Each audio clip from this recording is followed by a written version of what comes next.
Coming up, I'm going to share 7.5 signs of a healthy workplace, and then alarming that police officers are leaving at the highest rate we've ever seen. Experts say worker needs aren't being met. Duh. I'll coach you up. Let's go.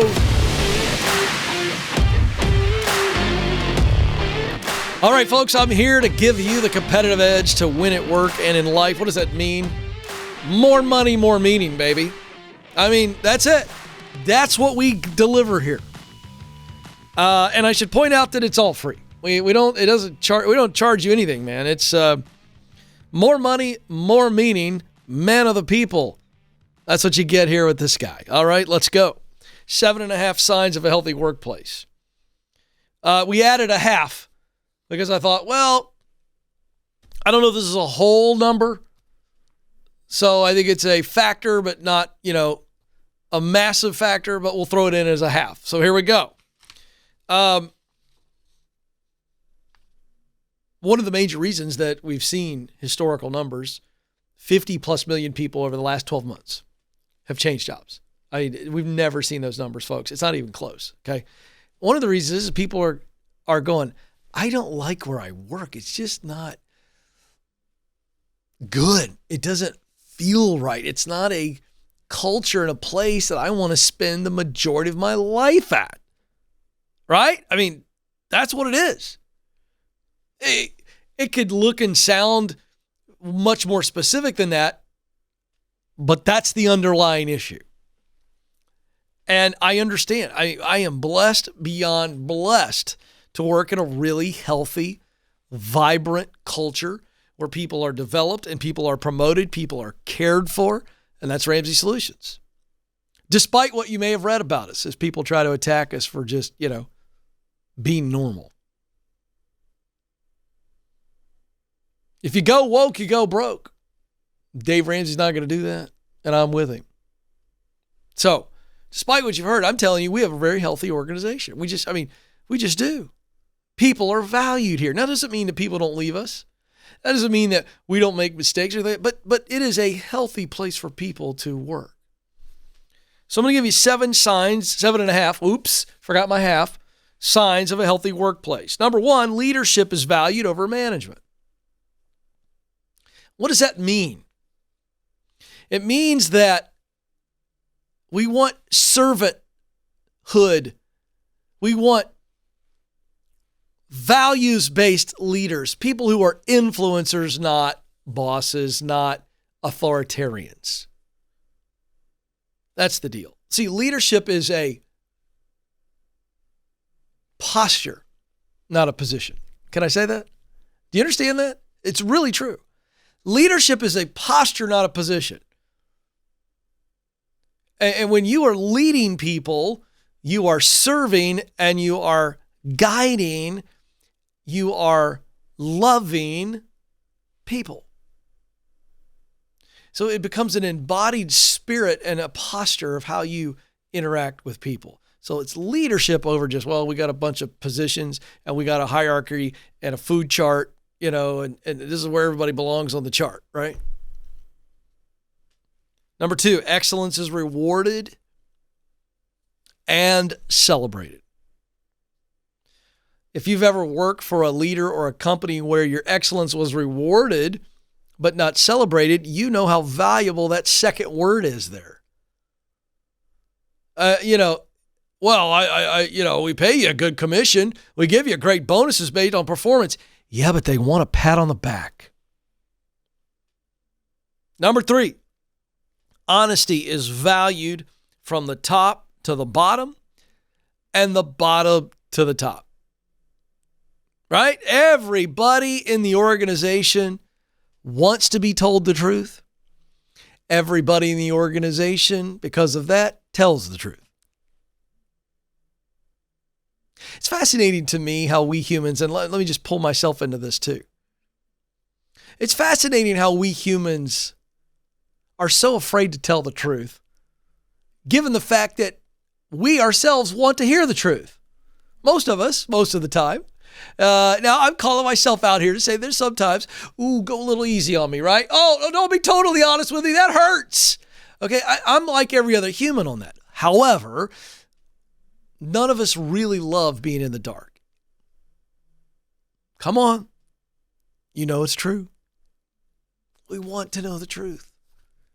And yet we get so daggum worried about telling the truth. Healthy, vibrant organizations value honesty.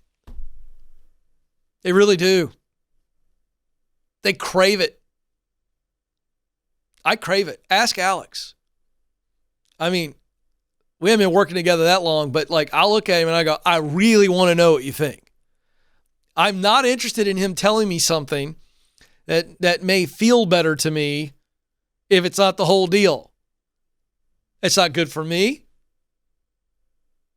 And it's not good for him.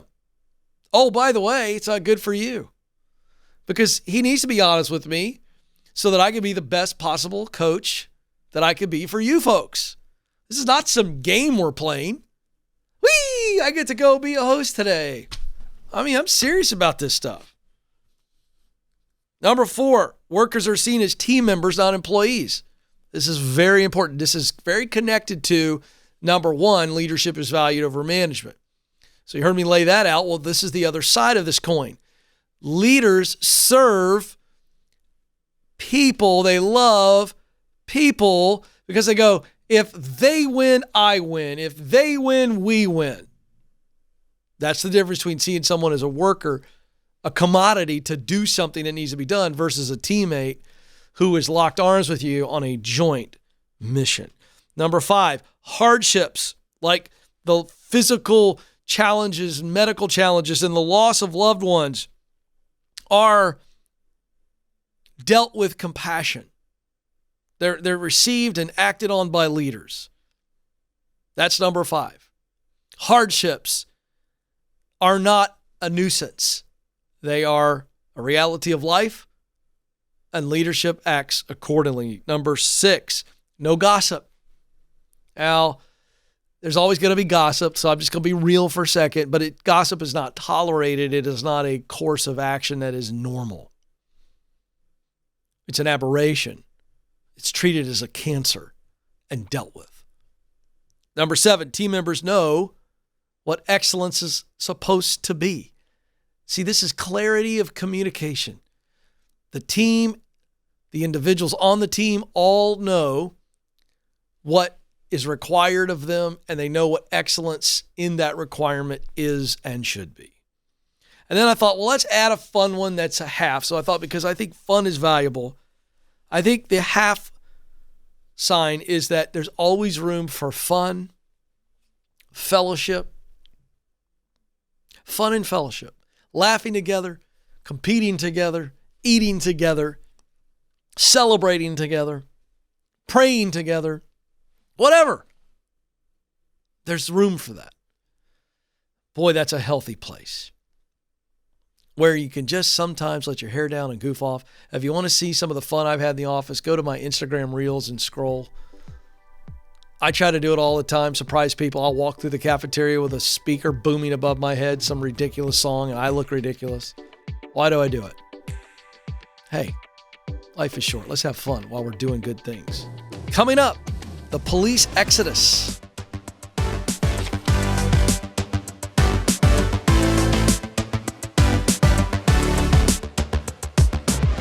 You were created to fill a unique role through your work, but it can feel overwhelming to figure out what that is.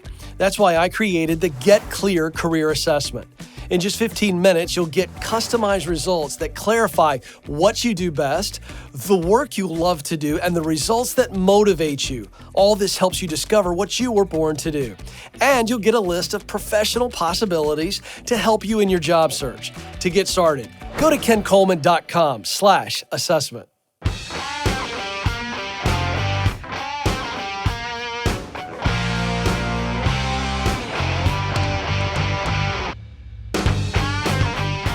All right, if you're looking for something new, and you know how exciting new things can be because they really change our perspective, and I think some of you need to believe again that you can work in a healthy place, that you can do work that you're good at, you can do work that you love, you can do work that produces results that you care deeply about. And that's why I endorse ZipRecruiter. It is a free service to you. That's why I tell everybody. I mean, I see people all the time. I talked to a guy in the grocery store. I was in the produce aisle. I need to tell the ZipRecruiter folks this. I was looking for some celery. Organic celery, I'll point out. And a neighbor of mine said, I'm looking, man. I'm not really happy. I said, go to ZipRecruiter.com/Ken.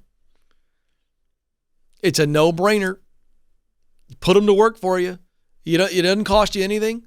Costs you very little time in the form of about 5 minutes to sign up a profile and let them start recruiting for you. They work on your behalf. They send you jobs where people say, we want to interview you. And they put you directly in touch with the company. Come on. How does that sound compared to the endless resumes and reaching out to people on LinkedIn who, quite frankly, really don't want to talk to you? Oh, it's true. I'm kidding. But you know how obnoxious it is to send all that. Come on, it feels weird and squishy and ugly, and I get it. ZipRecruiter.com/Ken. All right, so as a man of the people, I'm a little bit, I'm not surprised. I'm concerned about this one. We've had many correctional officers, police officers, sheriff deputies, FBI, CIA, people call us before about really toxic environments and some of the conditions they have to work in, and I understand it. And this has gotten very political, and it's having an effect. Law enforcement officers are leaving their jobs at rates we've never seen before. This from the National Fraternal Order of Police President Patrick Yose. Recently speaking, it was just earlier this week at the Faith and Blue Conference in Washington, D.C. He said, I want to signal a crisis. Some departments are seeing decreases by as many as 100 members compared to the same time last year. When asked about retention and recruitment of law enforcement officers on Tuesday at the same event, the Reverend Markel Hutchins, who was the event's lead organizer and Movement Forward CEO, said law enforcement agencies will not be able to recruit or retain or attract new talent if police officers continue to have to work under the circumstances and situations they're working under now. He went on to say the stresses and the anxiety that's caused by the tensions that we've seen have driven the law enforcement professionals away. He said there is no way to reduce crime and there's no way to attract new talent in law enforcement if we don't change the discussion and shift the narrative again away from points of conversation that divide us. Now, let me also say that in no way am I overlooking and trying to get involved in the fact that there have been horrific and incredibly wrong actions taken by police officers who are either bad apples or did not handle a crisis the way that they were trained to do it, or maybe they handled it the way they were trained to do it and things got out of hand. They are humans. To err is human. But the fact of the matter is, while those horrific and very culture-dividing actions have taken place, that does not mean that every police officer or the majority of police officers are bad women and bad men, because we all know in the heart of our hearts, in the quiet place where we're not surrounded by volatile political conversation, that is in fact true. Sheriff Dennis Lemma, who's president of the Major County Sheriffs of America, called the issue one of the most significant challenges that we have right now. He went on to say, as fundamental as you can put it, and this I believe to be true. As fundamental as you could put it, he said, people are attracted to this business because they have a heart to serve. And they want love and appreciation from the recipients of that service. And when there's a false narrative out there in many regards, a radical narrative that wants to defund the police or allowing cities across the country to engage in total lawlessness, your good quality police officers will find a different way to serve. They'll go to the military. They'll serve in the church. They'll serve in the fire department. They will find another calling. He is right. I believe that the majority of men and women who sign up to be law enforcement officers do so not out of hate, but out of love. They do so because they want to protect. They do so because they want to serve. And for all these cities that got real woke and political and decided to defund in some cases or essentially signal to bad people that you can do whatever you want to do. We're not going to crack down on you. Well, those views have changed rather rapidly. Go do your own research on Minneapolis, go do your own research on Seattle, go do your own research on New York, and you make your own conclusions. You don't need me to tell you what to believe. Just go do your homework. But the fact of the matter is there are good men and women who want to protect you and your family and want to protect me and my family and would put their life on the line to do so. And just like we are seeing teachers and principals being driven out of the industry, we're seeing good men and women who want to serve and protect the public leave. Folks, this is a big-time crisis, and we, the people, can have a voice and do something on behalf of these people.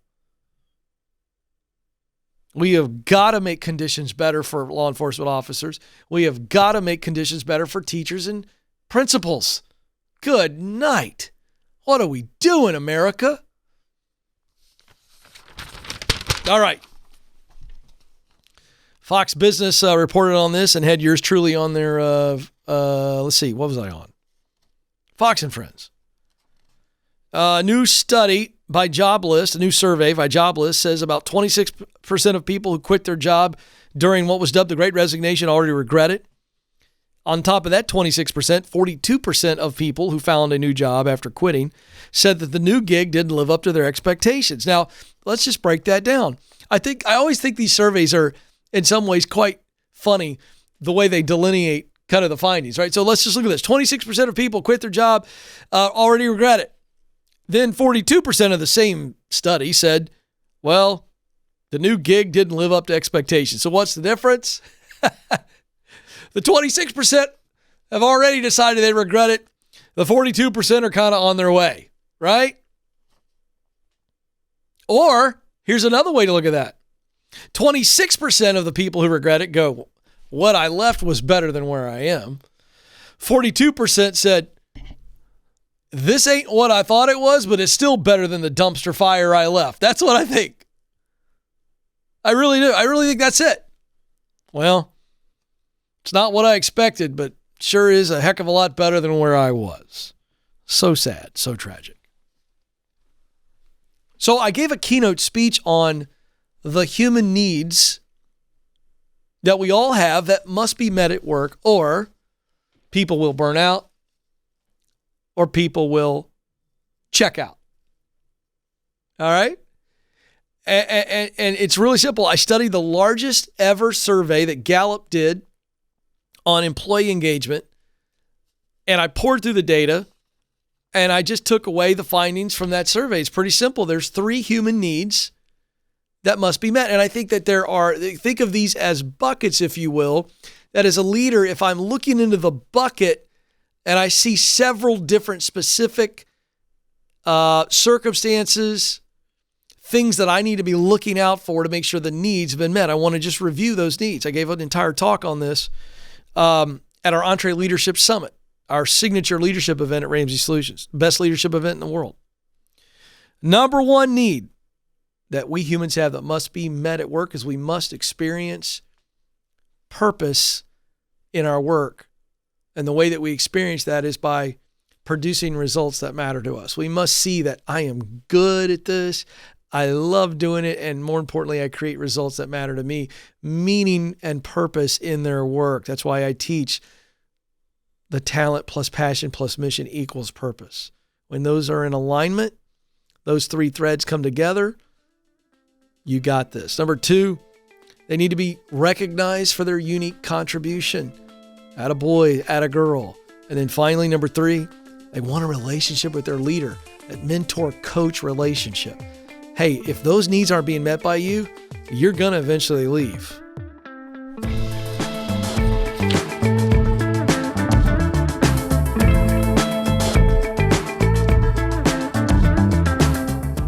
Did you know that just like a product, you have a personal brand? It's the image or impression others form about you based on your interactions. And whether we realize it or not, our personal brand impacts opportunities to grow in our careers. That's why our team created the Personal Brand Survey. It's free, and it will give you personal and professional feedback so you can own your strengths and uncover any blind spots holding you back. To get started, go to kencoleman.com/brand.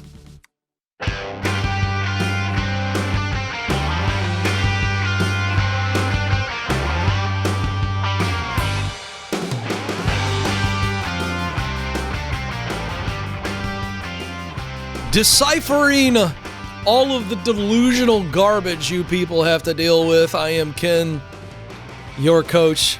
This is the Ken Coleman Show. Whether it be the headlines, whether it be the political philosophies that affect us as just people who want to go do our job, live our life, whether it be the mixed messages that your horrible bosses are sending you, whether it be other social media influencers and experts diluting the truth, I'm here to decipher, baby. The chief decipherer. I don't even know if that's a word. I like the way it sounds. I like to make words up. So here's where I'm going to go today. In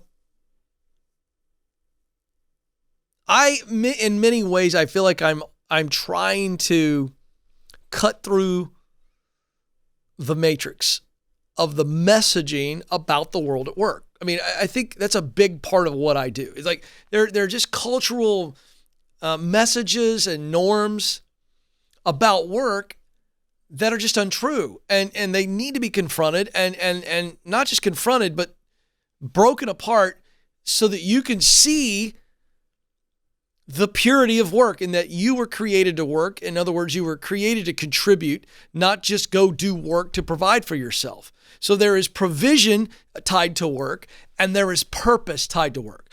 And this I'm deeply passionate about because this affects your personal life, okay?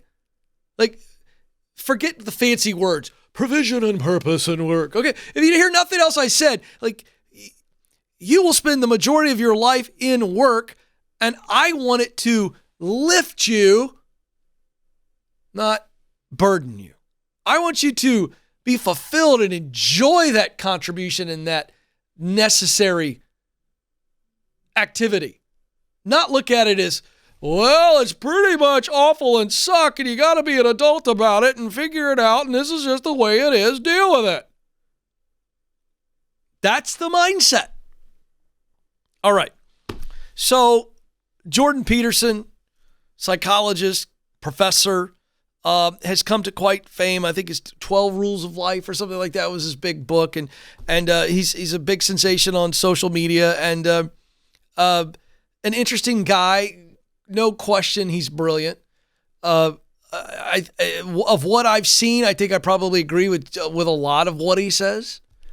But I'm going to show you a clip of him in the classroom, and I beg to differ, respectfully differ with what he's saying here. And the reason I am showing you this clip is because this is a guy who's very respected, has a huge audience, and yet he's got this old school way of thinking about work, and he has influenced a lot of young people, and I think in a negative way on this particular message. I'll tell you what I mean. I'm going to play a little bit, and I'm going to pause and jump in. So this is Jordan Peterson teaching on the importance of, you got to pick one thing. Let's watch. It's very necessary for people at some point in their life to dedicate themselves to a single game of some sort, which is kind of what you're doing in university. You know, you have to become one thing at some point in your life. Okay, that's not true. Now, again, I'm not criticizing. I'm just pointing out another point of view. I understand what he's trying to say. And I think ultimately, as you watch the rest of this clip, I think what he's really trying to say is, look, at some point, you need to commit and decide and be serious about your profession. This I agree with. But he's literally saying at some point you got to pick one thing. And I think this was the old school way of thinking. I think that when you think about if you post World War II, and I'm not going to nerd out on history here, but the point is the industrial age and coming out, and as college became a thing, right? In the 50s, 60s, and 70s, and then 80s, it was an explosion of college is the only way to success. That, you know, you got to kind of figure it out early. And it's created this massive pressure based on a false narrative that there's only one thing or that you're smart by just picking one form of professional focus. Now, I'm going to unpack this a little bit more in a second. Let's go on to listen to what else he says. The sacrifice, of course, is that you give up all the other things that you could become, but you don't really have a choice, because if you don't decide voluntarily to become one thing, to become a disciplined adherent of some specific practice or profession or viewpoint, then you risk just aging chaotically. And okay, again, I disagree with this. And again, you hear the same theme where he's saying, okay, you have to, if you choose this one thing, well, that's part of being an adult, serious person, and you got to give up all these other ideas. Not true. In fact, in your 20s, you ought to be experimenting within your sweet spot, where knowing what you're good at, and you can know that, by the way, in your early 20s. You may not know what profession you want to choose long-term yet. That's okay. But this kind of thinking, this kind of teaching puts this unnecessary pressure on, these are college kids, university students. And you need to be exploring in your 20s within your sweet spot. So I know what I'm good at. I have a pretty good idea of what I enjoy. So I'm going to go test that, try that. I'm going to hang out with people who do this and get some confirmation. It doesn't mean I have to wander professionally for 20 years, which is the narrative that he's creating. Let's continue. You don't get away with not aging, so you might as well age into something that's actually something, rather than just remaining, or then just becoming an old child, which is really not a good thing. It's not a good thing to see, especially by the time people hit about 40. It's not pretty for them or any. Okay, again, what I think he's saying here is, and again, he's sending a mixed message, but what he's saying, I agree with here, is you don't want to be in your 40s wandering. That's why I do what I do. I'm trying to catch high school students and college students early on, because I spent a lot of time on this show talking to people in their 30s and 40s who are still wandering. But that's okay. I talk to people in their 50s, in their 60s. I mean, you are not some derelict of society if you're still trying to figure it out in your 40s. Let's watch what he has to say on this. Anyone else. And even at 30, it's getting pretty old at that point. 40, it's like it's almost irreparable at 40. And the reason... That's absolutely untrue. I want you all to hear me say that he is wrong on this. And this is just in my opinion. There's a book that came out over a decade ago called What Should I Do With My Life? It was written by an author I really respect by the name of Poe Bronson. And in this book, he basically journals multiple stories of people who made major life changes in their late 30s and 40s, professional pivots. And they were wildly successful. And the reason that Jordan is wrong here is because I will tell you that the vast majority of workers in America don't pick something that they're passionate about, that is on purpose, that they actually have the talent to do, the passion to perform, and it produces the results. They don't do it because they follow this idea that I got to pick a good college with a good degree so I can get a good job. Blah! Nobody wants a good life. You want a great life. Come on. You want a great relationship, great kids, a great marriage, a great house. For that is you start running out of opportunities. When you're young and stupid, people don't care because they think, well, whatever. You've got decades of possibility still ready to unfold in you. But if you're in the same unspecified position Okay, so if in your 20s and 30s you have all these possibilities, why are you so stressed out about picking just one? God bless him. He's a brilliant man. But it's the wrong message. And I think he's honestly just kind of repeating what he learned, what he was taught, what he observed. But I'm telling you, we are sending the wrong message to young people as parents, as educators, as influencers like Jordan Peterson. When we tell people, you got to pick that one thing, it's not true. And I put my money where my mouth is. The Get Clear assessment will help you get really clear on what you do best, that's talent, what you love to do, passion, and results that matter to you, mission. And here's what I say, inside that sweet spot where all three of those things come together, there are multiple jobs, multiple career paths where you are on purpose. Let's take the pressure off of this decision and allow people to find themselves, to wonder so that they don't wander. This is the Ken Coleman Show.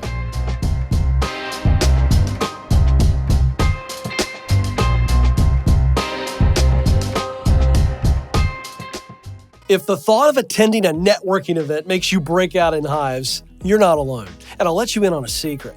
Networking in the traditional sense doesn't work, but genuine connection is all about relationships. That's why we created Networking the Right Way. This free guide is the low-pressure, high-impact way to overcome the awkwardness, build real relationships, and turn your connections into opportunities.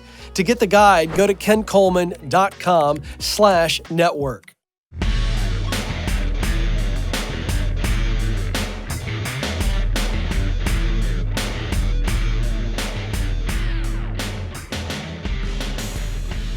All right, folks, welcome to the Ken Coleman Show.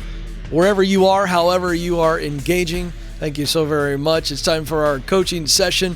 Let's go to Northern Virginia, Alexandria, a lovely city there. Faith is on the line. Faith, you're on the Ken Coleman Show.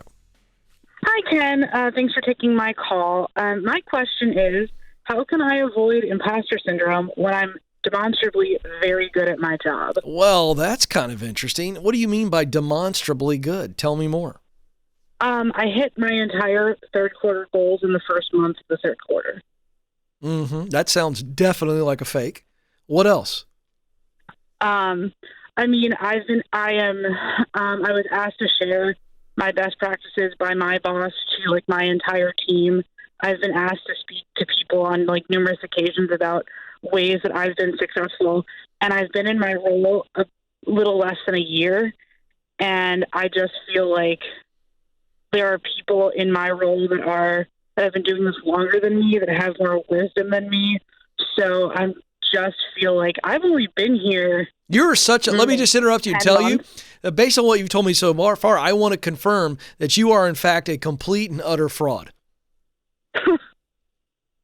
I don't know what else to say. I mean, you just gave me evidence, and let me repeat the evidence back to you.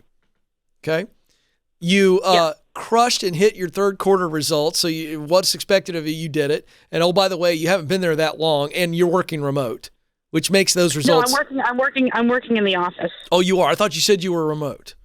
No, I'm in an office. I don't know. Maybe I was so excited to call you a fraud just to be sarcastic that I didn't hear that. Faith, listen, all you did was give me evidence. I'm being sarcastic because you are the farthest thing from a fraud. You are the farthest thing from a fake and an imposter. All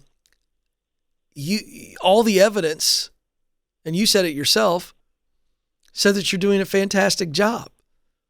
So I think this comes down to one or maybe two things combined. Mm-hmm. And I'm going to challenge you. I may step on your toes, but it's because I care for you. So I want you to acknowledge this. If I'm either right or I'm wrong. Okay. But the reason you feel the way you feel, despite all of the evidence and the facts that are completely disagreeing with what you're feeling about yourself, I think it's because you're not getting enough affirmation. And that may be because you require too much affirmation. And that's just something you always crave, and you need a lot of affirmation because of maybe your childhood or some other factors in your life. No, I mean, my boss has been like, "You're doing awesome," like monthly or weekly. Okay, like, you're doing amazing. All right. And that's not on the table. Then I'll take it off. So then I think the only other factor is that you have low self-esteem. Well, I mean, prior to this job, I've been working in other industries for 10 years, and I had really toxic bosses that basically would tell me that I wasn't good at anything and would just really like that. So I just have never been in a place where I've actually been given the tools to be successful. And then right. So now you're successful and you can't believe it. Number one, because you haven't experienced it. Number two, you've never been told that you could be. Yeah. All right. So that's my point. So I didn't say it was your fault. I just said you're dealing with one or the other, and it's not that you crave too much affirmation. It is that you have been sold a narrative that you're less than, and now you see that you're more than, and it's kind of hard to process, kind of hard to accept. And you've been damaged, you've been hurt. So you need to acknowledge the fact that You are fighting a narrative that has been placed in your head. You didn't come up with it. You didn't do anything wrong, but you've been in some ways verbally abused. Yeah, that's accurate. Well, so that's going to take time to heal. And here's the good news. The fact that you're no longer in that environment and you're in an environment where you're thriving and flourishing and you got a boss who is affirming you, this is going to speed up the healing. But I would really suggest that you maybe go see a counselor. I don't know that it's going to take a year of counseling, and I'm not going to suggest. My point is, I think you're pretty darn healthy, and I think you're on the way to healing. But if you want to speed it up and really nip this self-doubt in the bud, I really believe seeing a professional mental health counselor could give you the tools to process that pain and heal from that pain. That's what I think you need to do. I really do. I think you're an overcomer already. So I think just deal with that pain. Let's heal from it. And let's get the tools to never allow that to enter your head again. So that's what I want you to do. Thanks for calling, Faith. You're a rock star. This is the Ken Coleman Show.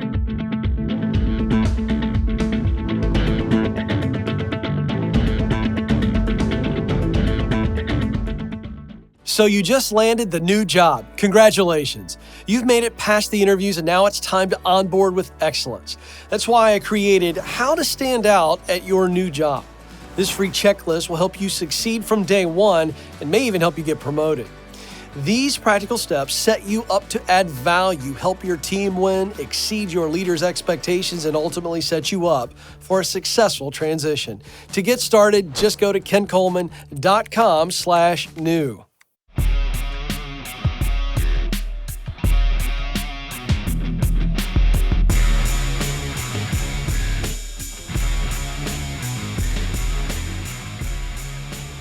All right, let's go to Robert, who joins us in Panama City, Florida. Robert, you're on the Ken Coleman Show.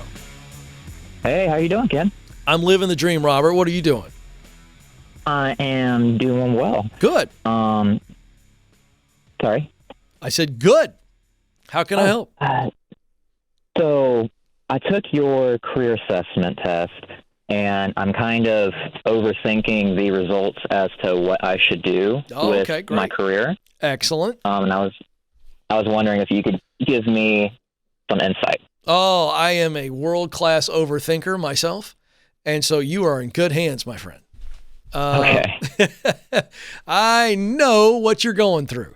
All right, let's talk about it. So you agree with the results. It's just now I'm trying to figure out what are the multiple opportunities that would be in my sweet spot. Is that what I'm hearing? Yes, sir. Are you not coming up with ideas, or you feel like you've got ideas, but you're having a hard time with selection? I have too many ideas, and I don't know what to choose. Well, let me just say this. It is impossible, Robert, to have too many ideas. In fact, this is great news. This is going to be easier than I thought. Okay? Okay. Now, I'm not guaranteeing that you're going to be able to select one in the next few minutes, but I'm guaranteeing you I'm going to give you a process by which you'll be able to select. But here's what I mean by saying, if you take the Get Clear career assessment, folks, and tens of thousands of people have, and you go, oh, I got all these ideas. This is a good thing. So we're going to talk right now, Robert, about clarify and verify. So you've got these ideas, and so now we got to go learn about these ideas, everything that we could possibly learn. Through observation or shadowing, somebody who does these things, or talking to people who does this type of thing, reading, doing research online, whatever, just to become honestly a subject expert on these potential fields of work. That's the clarify. The verify is in the process of gathering the information, your heart will automatically go towards the thing that you're most interested in. And now we might narrow a list of 20 down to 3 or 5. Do you understand what I'm saying? Yes, sir. All right, that's the overall process that I want you to use after our time together. But let's take a stab. So you've got lots of ideas. My guess is that there is a list, a much smaller list, that is absolutely higher up the enthusiasm chart when you think about it. Is that true or is that false? Yes, sir, it's true. How many are at the top of the list? 3, 5, 7, 2? What are we talking about? 3 to 5. Okay. Do you mind listing out those 3 to 5 for me right now? Okay. Being a writer. Writer. Okay. Being a counselor / coach / mentor. Okay. Ministry, nonprofit, or running my own small business. Okay. Now let's keep those in mind, and I want you to answer these questions top of mind. Do not spend a lot of time overthinking. I want you to just blurt out what comes to your mind. You ready? Okay. Describe for me the people you most want to help. I want to help people that feel less than, that feel like, life has just really gotten to them and they just need somebody that is on their side, that can help them succeed, help them heal. Great. How would you describe, I love that. That's a great job. If you were going to pick one word, and this is an exercise, so you can change this later. If you're going to pick one word to describe the problem they have, what's that problem you would be really attacking below the surface? They're down, they're discouraged. But what do you think is the surface problem you'd be attacking on their behalf? Depression. Great. Again, you can change this later. Okay? But we're really doing a fun exercise. All right. And then, so what is the solution or solutions, plural, that you would most get excited about providing to people who are dealing with the problem of depression? Not only giving them encouragement, but us either coming up with some sort of strategy on how they can succeed or how they can heal. Stuff like that. Great. So that could be products, could be services. Yes.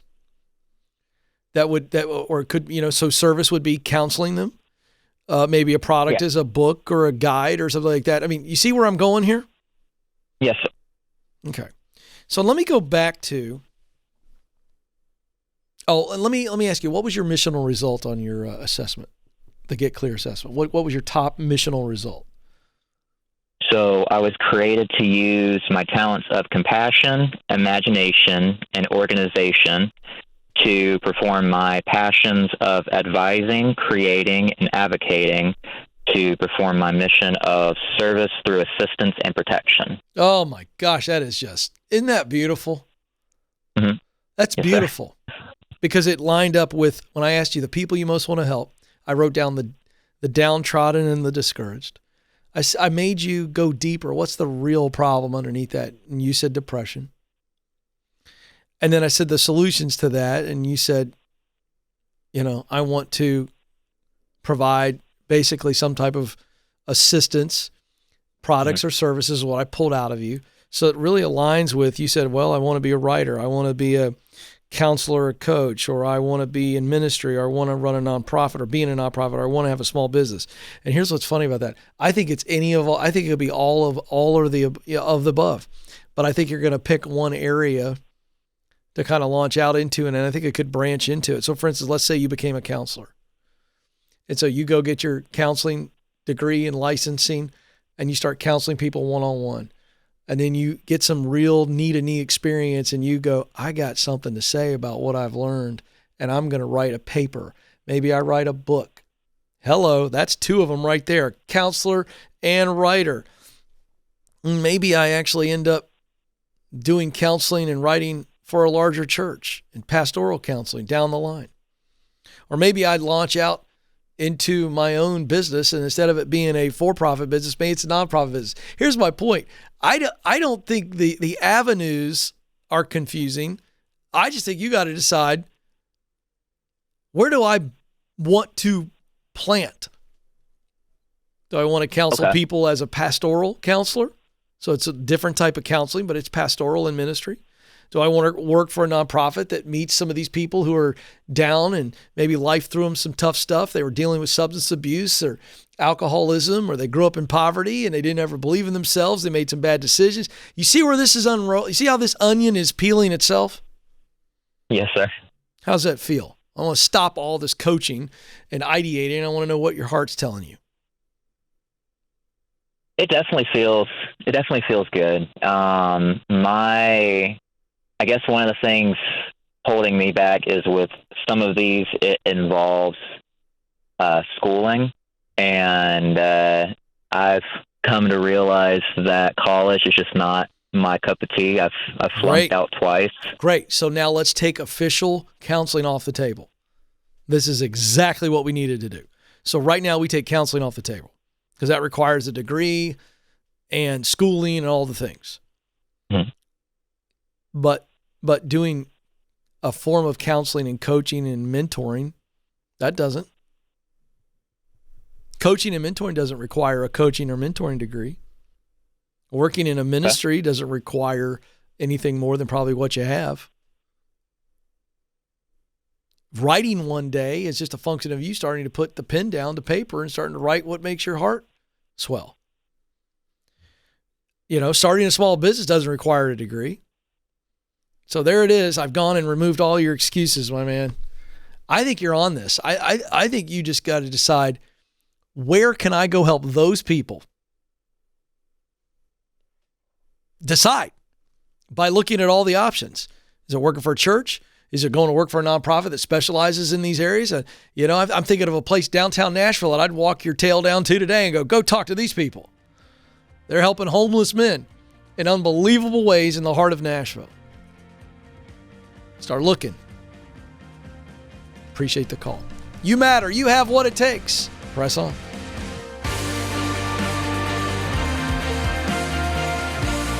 Thanks for listening to The Ken Coleman Show.